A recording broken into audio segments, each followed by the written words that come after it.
Hello, I'm Joe Spear from Langdon Tactical, and today we're going to talk about selecting a red dot optic. This video is going to focus on pistol and shotgun optics, but the information applies for any red dot style optic or mounting system.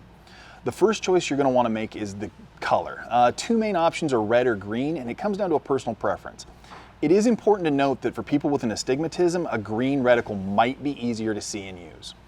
Then it's time to pick the reticle type. There are several available, but the most common are a dot, a single dot inside a larger circle, which is commonly called a donut of death, or a chevron or other shaped reticle, or some combination of anything we've talked about already.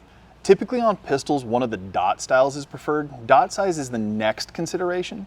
This is measured in MOA, or minutes of angle. 1 MOA is equivalent to 1 inch at 100 yards. The common dot sizes are 2, 3, 4, and 6 MOA. The way this works is a 6 MOA dot will cover a 6-inch circle at 100 yards, and then at 50 yards it'll cover a 3-inch area of the target, and then at 25 yards it's about 1.5 inches, and then so on. Again, this is going to be up to personal preference on what dot size you like and what application you're going to be using the dot for.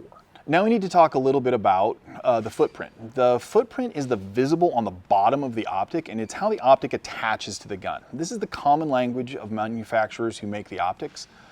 Some of the most common are RMR, EPS, 509T, Delta Point Pro, Shield, but there are a bunch more.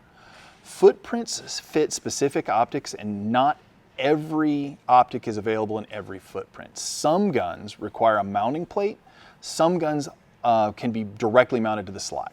Our LTT red dot optic cut use a plate, and our plates are interchangeable on each gun model. For example, let's say you buy an RMR plate for your Beretta, but down the road you want to switch and use an EPS. It's not a problem, it's just a change of plate. Manufacturers come out with new optics and footprints all the time, and if they choose to use a proprietary footprint, it's much harder for companies like LTT to react quickly. We often don't find out about a new model or have the ability to get one in for testing until it's available to the public.